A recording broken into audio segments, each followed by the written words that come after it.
We're recording. Okay, we're very excited to have our second SLiTHER. So this is the continuation of a series of new types of events. SLiTHER is a hosted discussion, and the previous one is up on YouTube, and this will also be posted on YouTube after we've finished. And then the goal with this one, so last one was lab, and then this one, we're going to start with a short presentation by Chip Nataro about his experience and thoughts about moving classes from traditional to online. And then we're going to have hopefully a very engaged discussion about our thoughts and challenges that we're facing doing this in the upcoming quarter or term. I'm on the quarter system. Many of you are semesters. Take it away, Chip. All righty. Thank you, Kyle. Much appreciated. So I should be sharing a screen with you now. As Kyle said, I'm going to be talking about taking a kind of traditional lecture course online, and we'll see what that does from there. So let me give you a little bit of background on what happened this past spring. And the class I was teaching was my Inorganic Chemistry 1 course, which has two different numbers, and I'll get into why that is in just a moment. The numbers 212, 213 make you think sophomore level foundation kind of course. I'll agree with the foundation part. The sophomore part, we'll see in just a moment exactly what's up with that. This past semester, I had 23 students in the class, and this class comes sort of with pre-existing clusters, and there are lots of different ways to think of these clusters. What do I mean by that? Well, one way you can think of clusters is just based on the year the students are in the class. And by that, I mean, I had 5 first-year students in this class. They only were able to take this as a chemistry class in the spring semester. It was their only option because they came in with sort of some advanced credit. So, you know, basically is if you want to take chemistry at spring of your first year, here's the class you go into. I had 13 sophomores, 3 juniors, and 2 seniors. So just that kind of makeup in the class gives you these nice little existing clusters. The seniors sat together and were seniors. The sophomores, well, they kind of broke up into their own little clusters, and I'll talk about that in a second. And the first years were kind of just thrust together because they didn't know anybody else. It's also very grouped by different majors that are in the course. There were 7 chemistry majors in the course, 6 biochemistry majors in the course, 9 chemical engineering majors in the course, and 1 biology major in the course. So a lot of the chemistry and biochemistry majors that were in their sophomore year were also taking the second semester of organic at the same time. So they sort of were naturally their own little group. The chemical engineers kind of were their own group, especially the sophomores with the sophomores, the juniors with the juniors. So it's kind of a weird population I'm dealing with, which in some ways helped and in some ways hurt the online experience, I think. And I'll talk about that in a few minutes. This 212, 213 deal, Lafayette has a credit system in which every class counts as 1 credit. You need 32 credits to graduate, so 4 per semester. You can take this course either with or without the lab, and you get the same number of credits, 1. So that's its own interesting thing that I'm not going to soapbox on here today. But this also made for some kind of little groups and clusters. I had 8 students taking the lab and 15 not taking the lab. So The course layout this past spring looked something like this. Section 1 was focused on bonding. So I talk about group theory, MO diagrams, a little bit of review of atomic structure and those sorts of things to get us up to those points, but those are the major points of emphasis in the first section.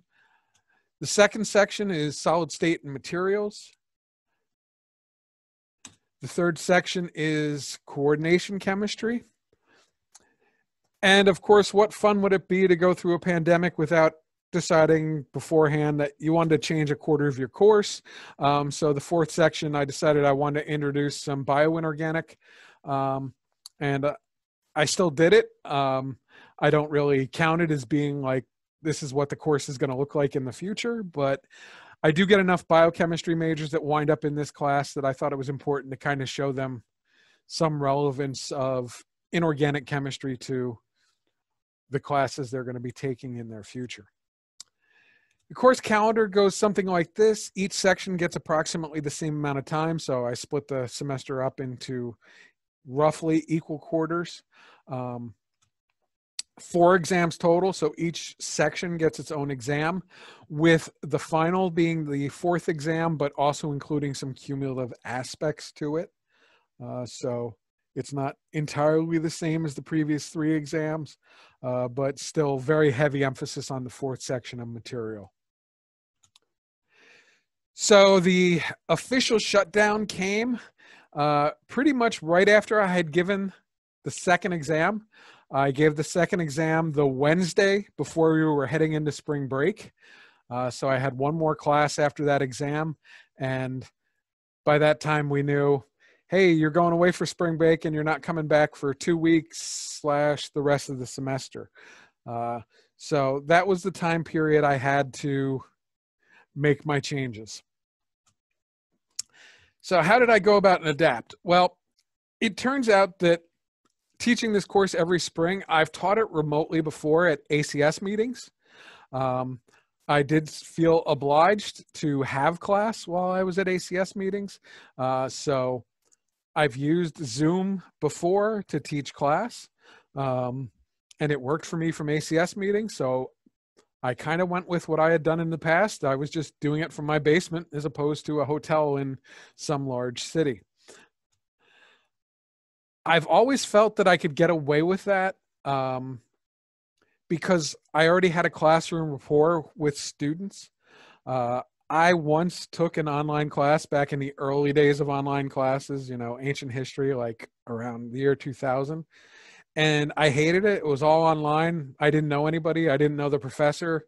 We didn't have quite the interactive tools like Zoom and those sorts of things when I took it. It was all pretty much, here's stuff uploaded, go with it. But I hated that format.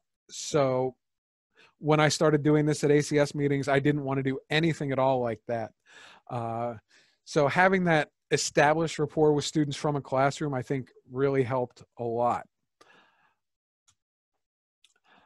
In some ways, I felt like when I taught from ACS meetings, I thought it was actually a little bit better because occasionally you get students who are just really quiet and don't want to speak up in class.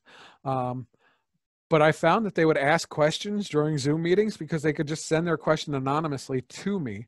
I would not identify them in the class. I would just say, oh, someone just asked a question about this that I was presenting, and I'd be able to address it. And I really think that helped them open up and feel freer asking questions. So I enjoyed that aspect of it, and it did carry over to this past semester a little bit. I think we had some good discussions going on from some people that normally would have been pretty quiet. It was also really nice that I was going to be in the time zone I was teaching in. My class has historically, and Abby out there can attest to this, say it has been at 8 a.m. on Monday, Wednesday, Fridays, and that has not changed. And I did not change that. When I was at ACS meetings in San Diego or San Francisco. So those really kind of sucked, waking up at 4 a.m. to teach, but I did it. So I kept things at the same time. I kept my lecture time 8 a.m. I did record all my lectures this past semester. That's something I did not do when I was teaching at ACS meetings, because I was usually running off an iPad and didn't want to deal with trying to save onto an iPad while I was using that and just burning through the battery. But this past semester, I said, I realize some of you are not in the same time zone. I'm going to record all the classes. I do think you get more out of it by being there and being able to participate and ask questions. So yeah, if we want to use the words, it was synchronous. That was my goal. And I think we'll see that my students at least appreciated that.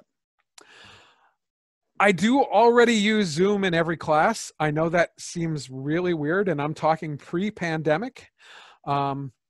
What I did a few years ago was I had some technology. It was from Turning Point, I believe, that allowed me to sync a classroom computer to my iPad.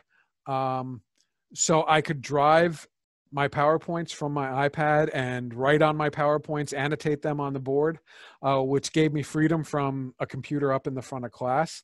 And I really loved it. And then essentially the company kind of went out of business, wasn't supporting that aspect so much anymore.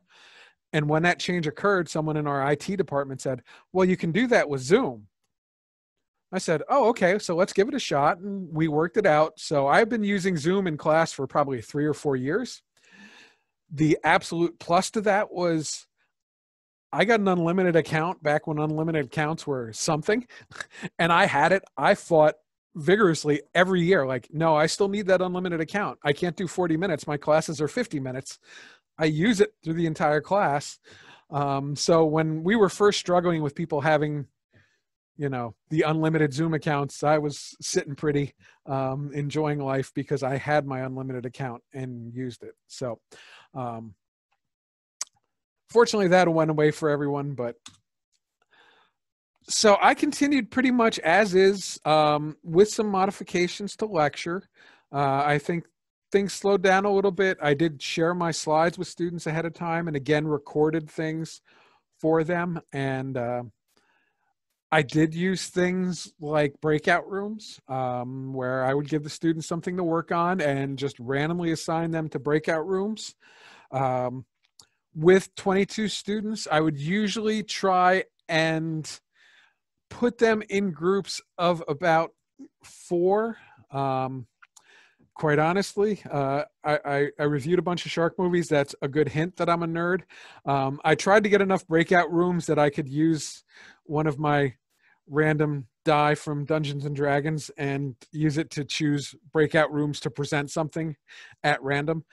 So occasionally they'd say, all right, I'm breaking out the 8-sided die. Let's see which group is going to present now, just to keep them accountable. I would pop in and out from breakout room to breakout room, just try to make sure they were staying on task and answer questions and those sorts of things. I think that was really important, that they knew this was not just a, hey, we're going to socialize and do nothing, because I might actually make you talk to the whole class about what you guys were thinking about. So that was an important sort of modification. I mentioned all those things.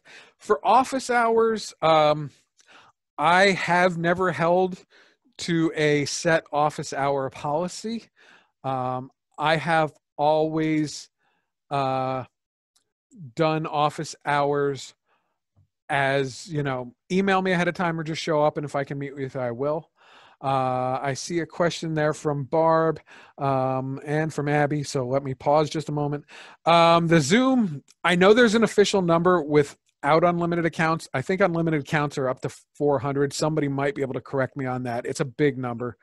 I think with the limited accounts, it's 40-ish, maybe. Maybe someone can possibly check on that for me. It would be greatly appreciated. I don't remember those numbers. I'm sorry. Yeah, and the breakout rooms, only 10 in breakouts. Yeah, it's not ideal, but if you start getting over 10 in a breakout room, it's not going to be productive. People are going to be able to be silent. You want to keep the groups fairly small there. Yeah, Google Meet is definitely adding breakout rooms. They're responding to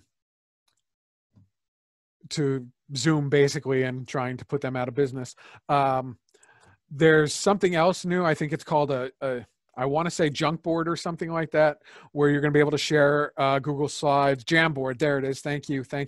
Where you can share slides and students can write on them and share them. So Google is definitely working on this. They see the handwriting on the computer monitors that people are going to be needing this stuff in the fall.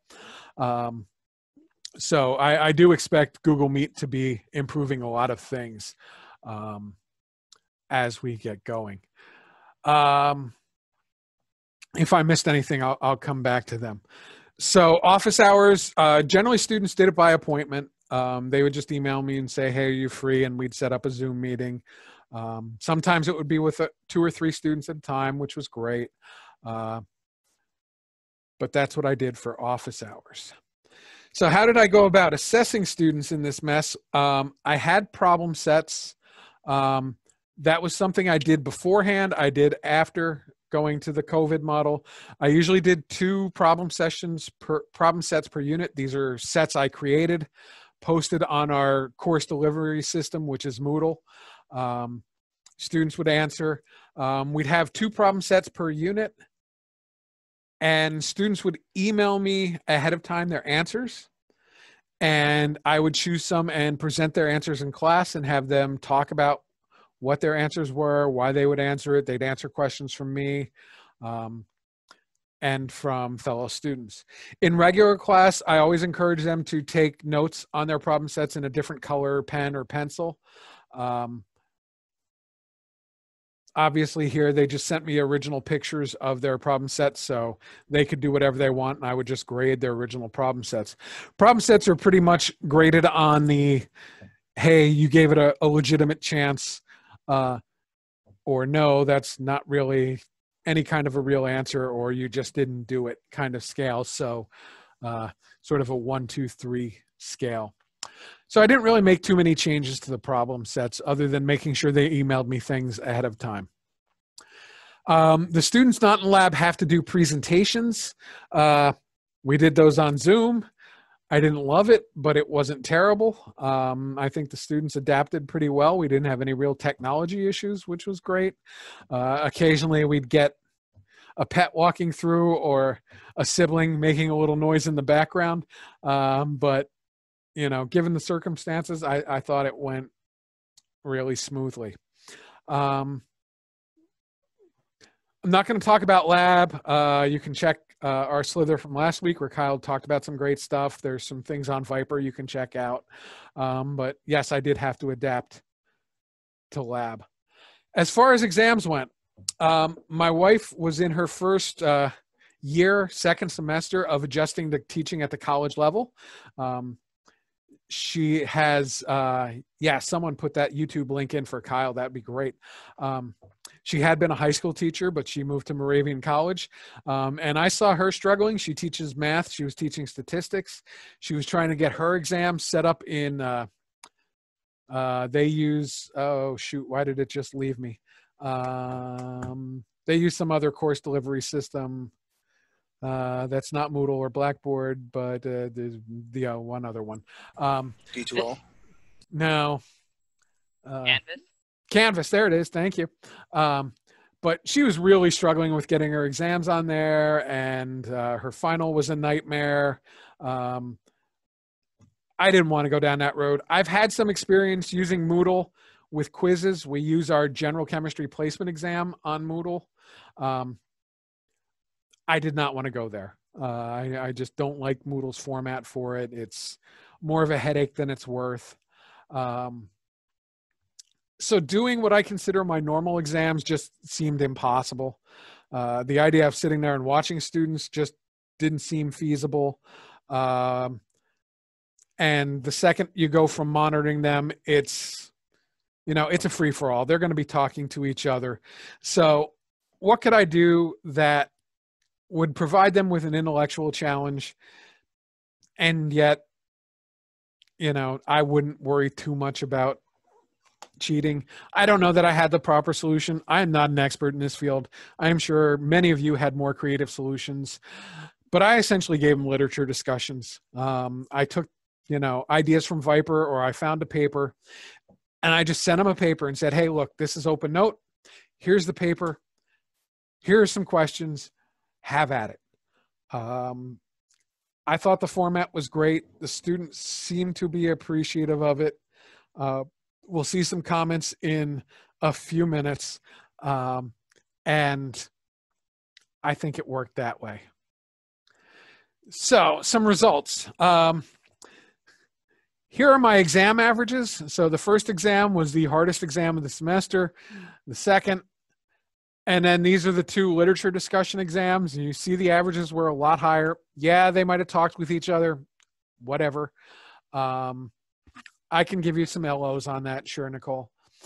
If you look at their performance on the exams, so essentially what I'm attempting to say here is that the first exam was over 70% of the students' worst exam of the semester.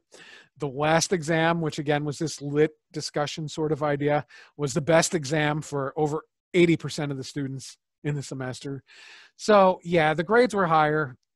I don't take a lot of stock in the grades overall for the semester. I think we did the best we could given the situation.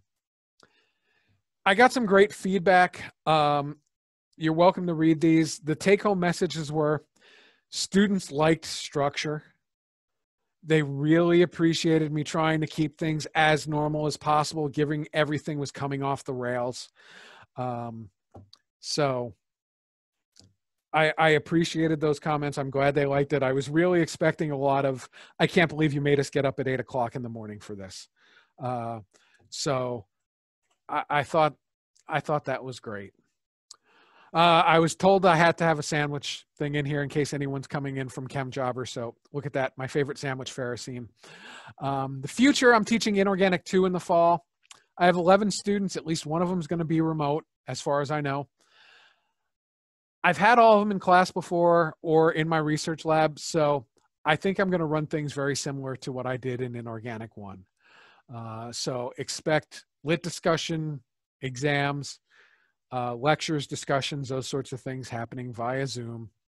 It's a writing course that's going to present some challenges, but it's going to kind of force me to develop some more asynchronous writing materials, which I think is going to be good for me in the long run. So I'm going to go through how to write like a chemist and try to put together some materials. And if anyone has any, they're willing to share, great. I am bringing in a special guest speaker. Jen Love is going to be coming in, and certainly I would have a hard time flying her in from Canada. So virtual is going to work out really nice there. I might also be taking over a section of Gen Chem 1. I am an idiot and department head. And if we have to add sections, I'm going to dump the work on myself. That scares the bejesus out of me, but I'll deal with it if it winds up happening. What's going to happen in Inorganic 1 in the spring 2021 when we're still going to be online, I think? I don't know. I'm not going to have that report with those students ahead of time, and that worries me a lot. But that's the spring semester, and I'll worry about it then. So I'm done yapping. You've heard enough of me. Here's some of our future SLiTHERs. We've got some programmed for next week, the week after. We've got some ideas going into August.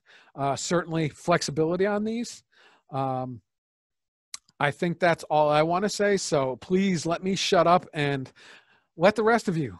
What can we talk about? I'll happily answer questions, but share your experiences, insights you might have, please.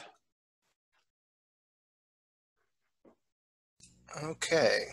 So again, we should be able to give everyone the ability to unmute themselves. So if you want to talk for the I think I'm going to go with the raise hand tool if you have that. Matthew has his hand raised. I just unmuted him. So hi, thanks, Chip. Yeah. Yeah, I think you kind of hit on a great topic at the end that I would like to dive into. You know, going from in person to online, at least we knew our students, and we knew when people kind of their level, right? We had an exam with them. So does anybody have any good suggestions, especially like you said, for that Gen Chem 1 batch of students that we have no idea who it is. They might be first generation students.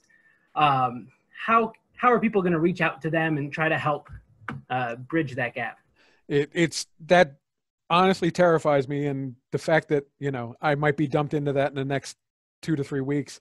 I'll just say really quickly what my idea right now is, that I'm probably going to go a 2-day a week, Tuesday, Thursday schedule, do 1 day as kind of synchronous lecture, working problems, and then do my best to make them do the second day as sort of small group work sessions where I can work with 4, 5 students at a time. I know that does not work at all for a large college setting where your lecture might be 80, 90, 100, 300 students. I would anticipate about 30 to 35 in my Gen Chem 1. So I think I could do that, where I'd have a chance to get to know them better in a small group and work with them a little bit more individually. I'm done. When I just hearing you guys talk about that, one idea would be to, on your first, especially early on in classes, is have them in breakout rooms doing something, even just introducing and talking to each other, and then hop between each breakout room and like introduce yourself, talk to them, ask them what issues they have. I haven't used breakout rooms in a class yet, but I'm teaching Gen Chem 1 in the fall, and that's something I'm definitely going to try to build that rapport in small, because normally I'm walking around in class while they're doing like in-class work and like talking to them and answering questions. And yeah, I'm definitely going to work with breakout rooms, I think. Amanda, I think you're unmuted. I am. Hey, Chip. Thanks for that. With regards to Matt's question, one thing I had been thinking about similarly to what you said was almost, at least early on in that first week, to try and get groups of 4 or 5 students, like scheduled times to meet with me in a small group. And again, I have kind of the same numbers you do, so that seems feasible, to sort of have like an office hours, but a meet and greet with me and some of the students. And then maybe even try to get them to think of like that's their time to meet with me to ask questions in smaller groups, to build up that rapport, but also comfort level with them, maybe in a smaller group of asking questions or going through problems together. I'll be curious to hear others' experience with breakout rooms. I was only teaching Gen Chem 2 in the spring. When we moved, I did use Zoom. I would assign them some problems and send them to their breakout rooms, and they would sit there with their cameras off and their audio off and not talk to each other. And I would jump into the room and say, "How are things going?" And somebody would unmute and be like, "Fine." So I would love to know ways that we can actually encourage them to make better use of that time if we're going to try and use those tools. Make them present to the class. That's the simplest one I can think of. Is you're potentially going to be talking about this, so. Yeah, I'm seeing some comments, and I've heard this about making them actually put the work live in some form of Google Doc or shared PowerPoint slide or things like that. And I think that would help in some of this, as well as the threat of having to report out. So. Yeah, I would have each group, I would make an initial Google Doc in which I'd have the questions that I wanted them to ask. So I'd actually have 2 Google Docs side by side. One was my own copy, and one was a blank copy, which was for them, and I'd share that with them at the beginning of class, and I'd copy a problem over to theirs so that they would only see the problems I wanted them working on at the time, right? Like you're going to go into your breakout rooms, you're going to do problems 1 and 2, here they are, boom, boom. And then they would make a copy of the version that I had provided for them. So each group was simply copying the central class Google Doc.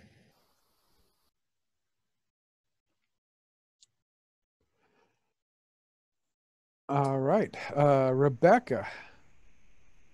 Whoop, I think I muted and unmuted you there real quick. Oh, okay. Can everybody hear me? Yep.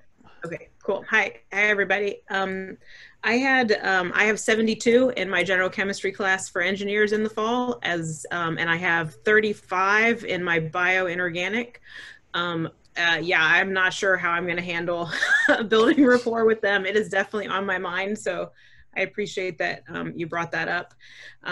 For the Gen Chem class, I'm probably going to actually do some scheduled, like, groups with like 6 people at a time and me, and it'll just be like mandatory in the first 2 weeks that they pick one of these times and they sign up, and then I send them the Zoom link like the night before, and I'm just going to try to pack them in so that I can actually meet all of them.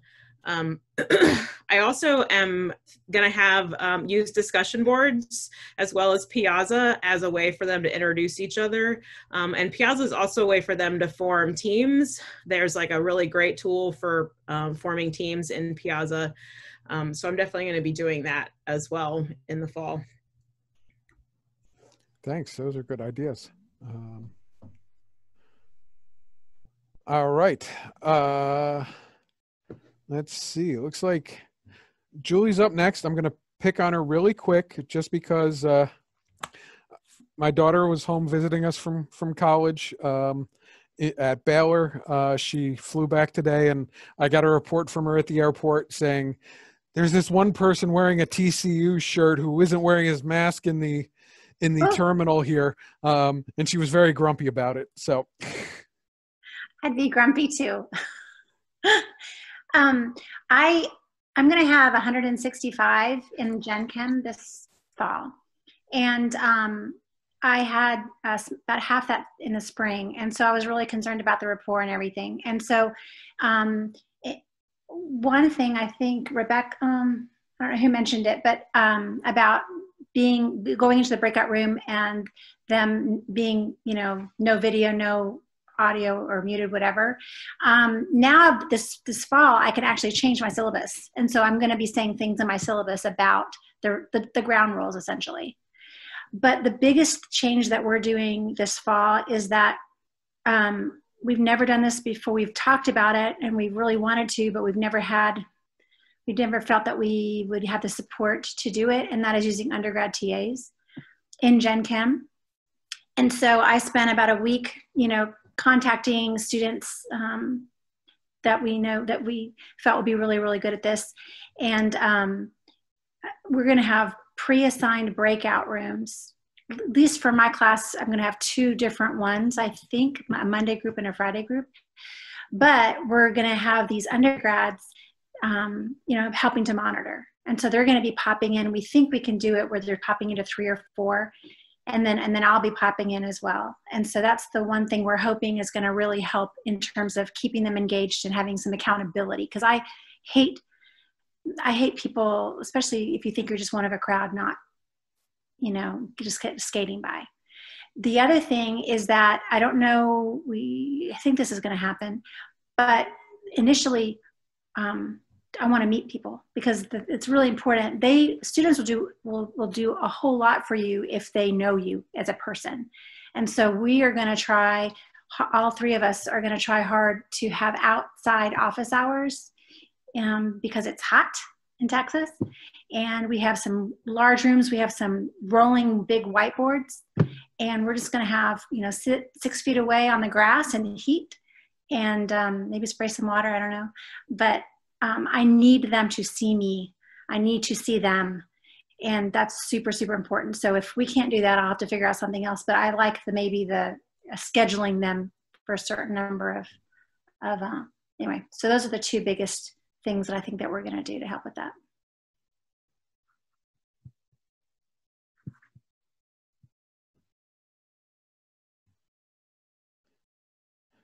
Oh, there's so much flying through on the chat. I'm trying to keep up.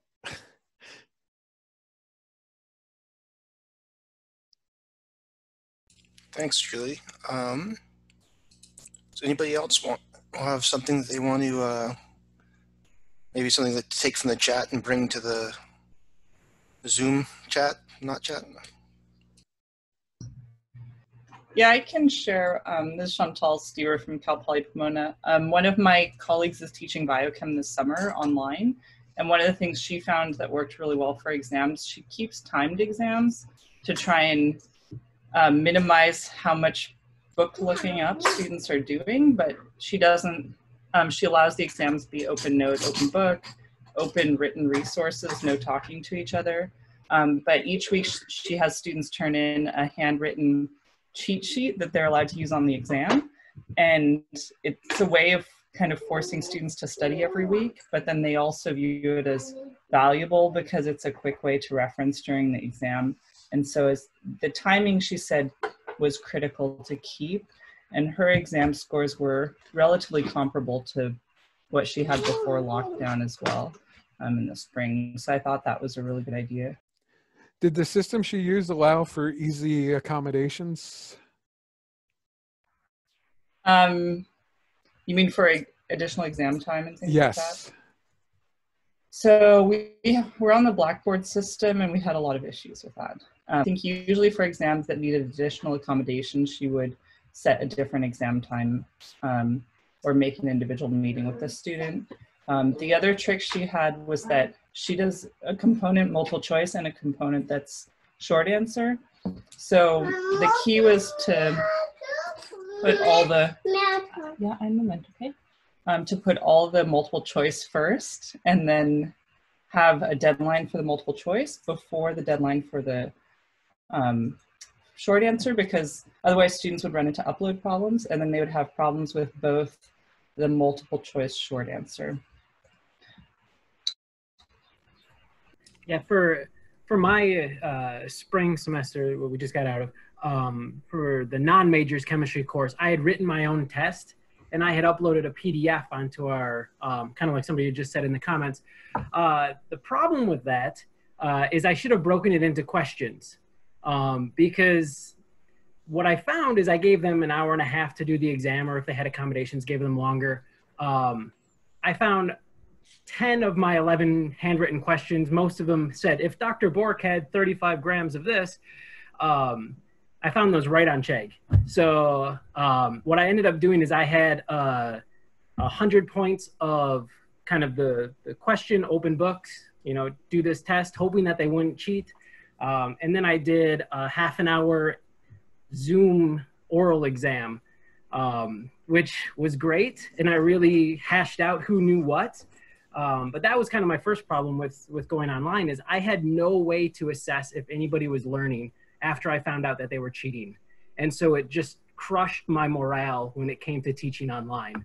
Now I know more, and you know, I have a better grip of how to change that, but that was kind of my battle.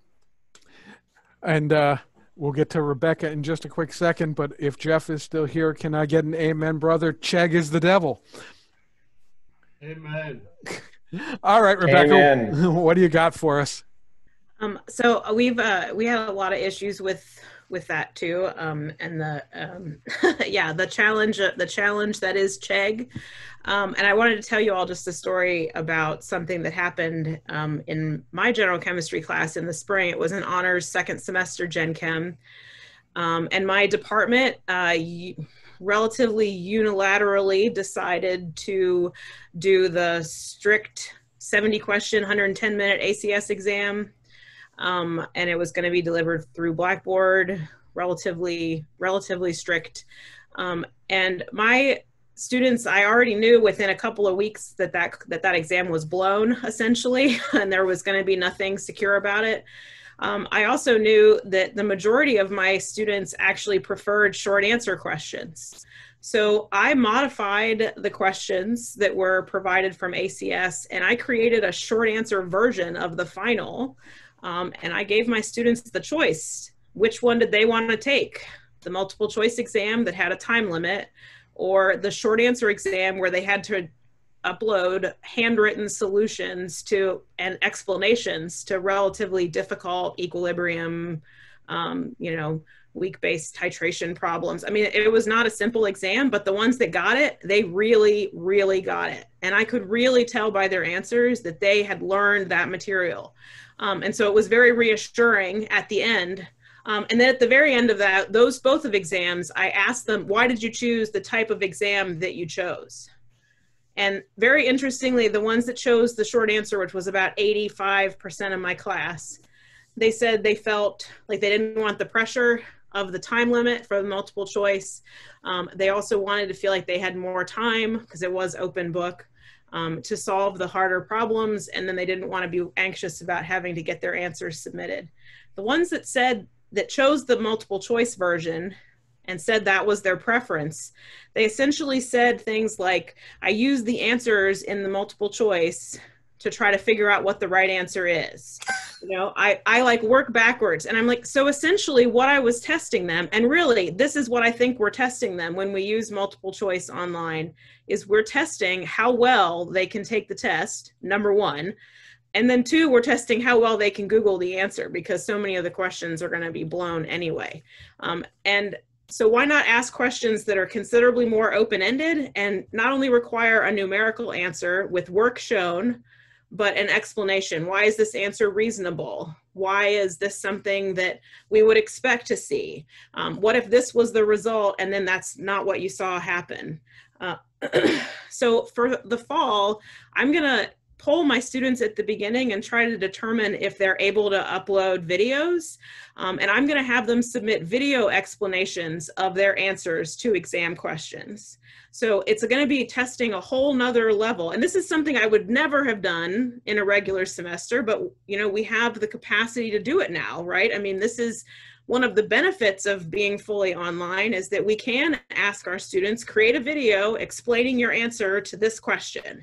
And then we will really know how well did they learn it. And then not only that, but we're gonna know how well they can communicate it, which is, again, a whole nother learning outcome that's really valuable. So I would encourage you to, and everybody, to be thinking about what really creative ways can we ask our students to tell us what they know. I think there are lots of different ways that we could do that that are different from what we've ever done before. And now's a great time to test them out. Do you want to say anything about that video thread, Kyle? I was just saying, so your university might already have some sort of video thing like that. We have something called Video Thread, where actually it'll compile all the videos for you. So you'll put them all in one place in order of submission. And the students, you can even set it up so students can see or comment on other ones, or you can set it up individually. So it just makes it easier for assessing. And so check to see if your university has something like that. Like ours is incorporated into our course management system. So I can just say, create a video thread link or page, and then like the students will click on it and insert their answer there, and it just gets automatically connected and collected and stored. That's a great idea. Thanks, Kyle. So see if you're, or there might be other types of things like that. So talk to your, tech people. Yeah, I know we have Kaltura. I know that's something that I think that might have the capacity to do like playlists and things. So yeah, anyway, cool. Thanks for that thought. Jody, how are you? Good. How are you, Chip? Good. So I just wanted to echo something that Chantal and Rebecca had just said, and one really clever idea one of my colleagues had. I was coordinating a 5-section 4-instructor Gen Chem 2 class last semester with one brand new first semester instructor. Yay, first time he ever taught Gen Chem in his life. And so we had 150 students, and we decided that we had to go common final exam multiple choice, and we knew the ACS questions were blown. So we stuck multiple choice because 150 students, brand new instructor, all the issues of a coordinated course. And we reworded every question ever so slightly. I've got some experience wording questions. Thanks, Barb. And then one of my colleagues had this awesome idea. He took a screenshot of each question and pasted that in the place of where the text of the question goes, so they could not grab and copy and paste it and Google it. Now, they could still screenshot and upload screenshots to Chegg, obviously, but that's easy to find. But they can't Google if something's already in Chegg. And so that screenshot made a big difference. Our exam 2, we had so many 100s. Our exam 3 really dropped precipitously without them being able to Google that text thread. And it was so easy and fast to do. So I just wanted to throw that out there. If somebody has to do multiple choice, that screenshot instead of searchable text. I also did a 200 level inorganic and a 300 level organometallic with much better success than Gen Chem. just those of you who are teaching Gen Chem, it's a whole different ballgame if you didn't do it in the fall. Inorganics way easier, majors are way easier. So good luck.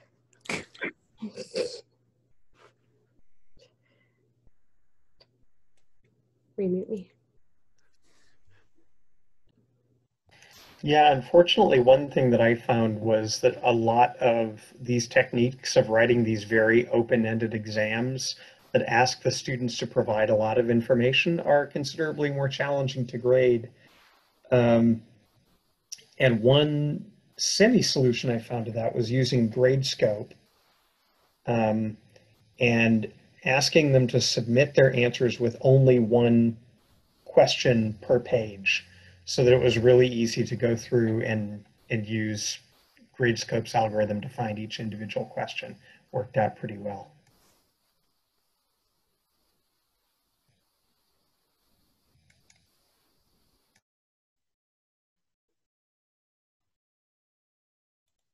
Amanda. This should be a simple one, Chip. So when you said students are likely to ask questions because like they felt that it was anonymous, how are they submitting those to you? Because if they just drop it in the chat, everybody can see it, right? So were they instructed to chat questions directly to you as opposed to just putting them in the chat thread? Okay. So Zoom has a private chat accessibility, so they could just send it directly to me. So it's not anonymous, but I did preserve their anonymity. Yeah, anonymity. There we go. Look at that. Throughout it. So I guess the problem with that, though, is we've been told we have to record everything anyway, and when you record it, then those private chats aren't private anymore.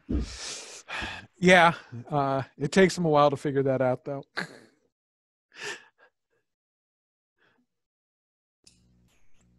Amanda, do you still have more to say, or can we lower your hand? Nope, sorry, go for it. No, just checking. Nancy, you've got a request to talk more about GradeScope. Yeah, it's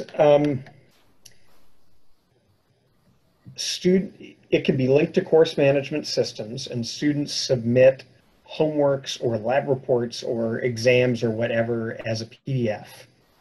And the way I used it this last semester, I would take a blank version of my exam and say, this is question 1, this is question 2, this is question 3, 4, 5. Here's how many points each one is worth. And the way that it essentially works is when you make a comment and you deduct a number of points, it remembers that comment and that number of points, so that if you end up making the same comment on another student's question, you just click that and it inserts it, rather than you having to rewrite that comment many, many times. It essentially creates a rubric as you go. And because it goes through and essentially anonymizes the exams, it just has you grade all of the problem 1s together, all of the problem 2s together, all of the problem 3s together. It's a pretty efficient way of running the grading. The only challenge to it I really found was if students were not submitting PDFs with the same format. So if one student would try to put 4 questions on a page and another student would put 1 question on a page, that the program was not good at finding where question 4 was. And I'd have to like scan through looking for question 4. And so the trick just ended up being telling them to space things out enough so that I could very reliably know question 4 is going to be on page 4, and don't write question 4 with parts A through triple Q, because they won't get it all on one page. Michelle.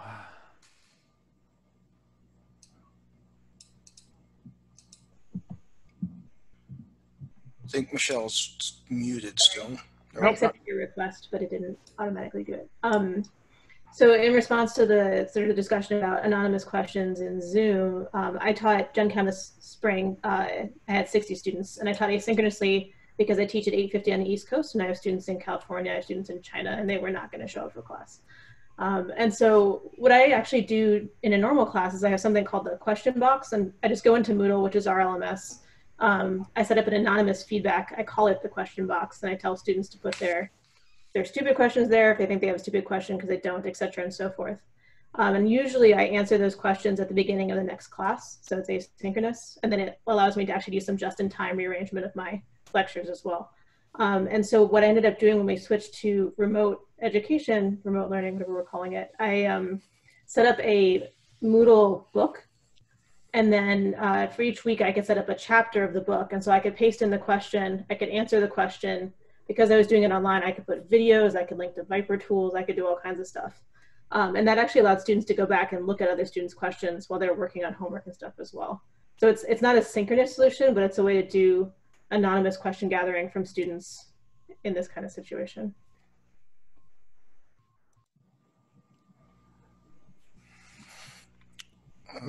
Rebecca. Yeah, thanks for sharing those asynchronous ideas, Michelle.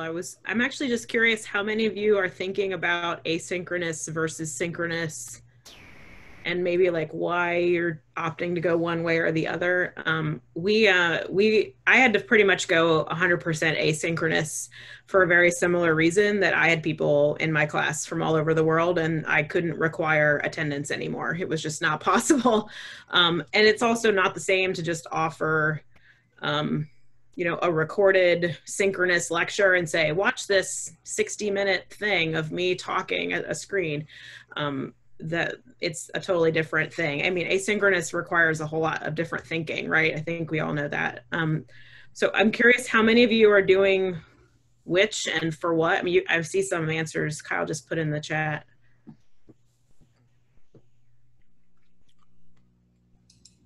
Yeah, so the Chantal, you're just saying that 1 week optional problem solving session, that I think that's something I'm gonna do too. I think yeah, that'd be a great Zoom poll, and I would, yeah, I have Chip is. I'm working on it. Okay, sweet. Yeah, so just I know there's really a balance, right? We can't be all synchronous. We can't be all asynchronous. We want to have relationship. Our students want relationships too, right? I mean, it's not just us; they want it too, and they will actually learn better. I mean, we know that affective experience is definitely important. So I think we definitely need to have time to interact with them, but I hope it's actually less formal than just us talking at the screen or talking at the little icons where they are.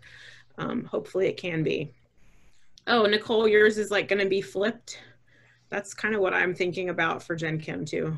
Yeah, we're having a flipped SLiTHER coming up too, just as a reminder, which would be great.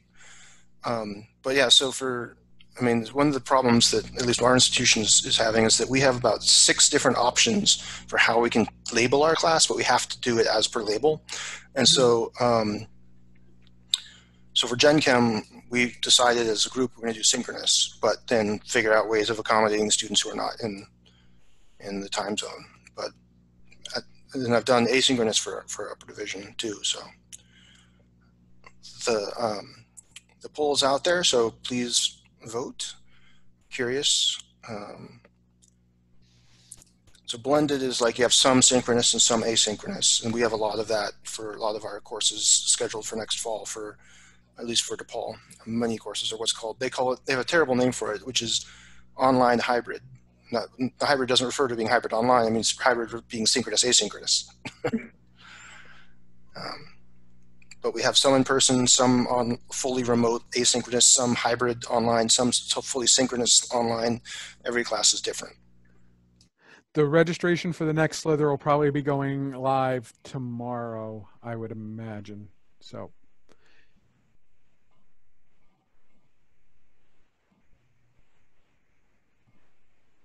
Well, we're at about that magic 1 hour mark. Are there any other questions, comments, thoughts, ideas? Can we show the poll results somehow to everybody, or can they see it already? I am going to end polling, and we'll see what happens. Share results. There we go.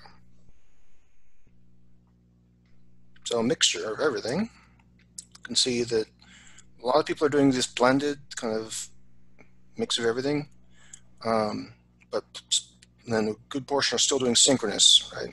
Which I'm doing for Gen Chem, but I don't know if I do that for an upper division class. So there's a question about Viper compiling video lectures and stuff. we've occasionally had discussions on that. I worry a little bit about if anyone were using, say, figures in class that were from copyrighted material, we couldn't share that on YouTube or something along those lines. So that is a potential limitation there.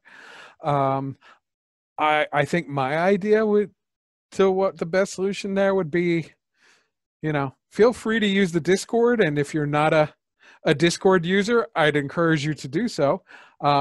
There's nothing wrong with 3 or 4 people getting together and splitting the workload and saying, I'm teaching a course on this. How about you do a lecture for me one day and I'll do a lecture on this for you. Potentially opening it to a lot of people that way. But again, for us to physically share something on YouTube or something like that, I'd have a lot of concerns. We'd have to go through everything just to make sure there was no copyrighted material there on it. And that's a big concern. There may be others, but that's my thought. I do want to just, it's kind of related, make a quick plug that we do have a syllabus option for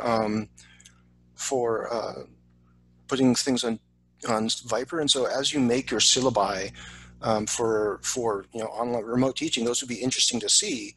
Like what have you added or changed from your syllabus for remote teaching? And so if you're willing to share it, that's a place you can share it. So maybe one option is we do kind of an informal shared Google Doc where we each put links to any videos we create within certain topics and we distribute it among the community. Chip, do you by chance know if we're posting our own lectures on unlisted YouTube, we don't run into those copyright issues, is that correct? It's still educational purpose? I don't know the law well enough to 100% answer that. I think you're correct. I mean, certainly if it's behind a wall of a course management system, that's fine. But if it goes out to the entire world, I don't know. Yeah, I guess unlisted is only if someone comes across the link. So then that would only be an issue if students start spreading it around more. I think that'll be an interesting problem anyway, because so much more content is going to be going online now.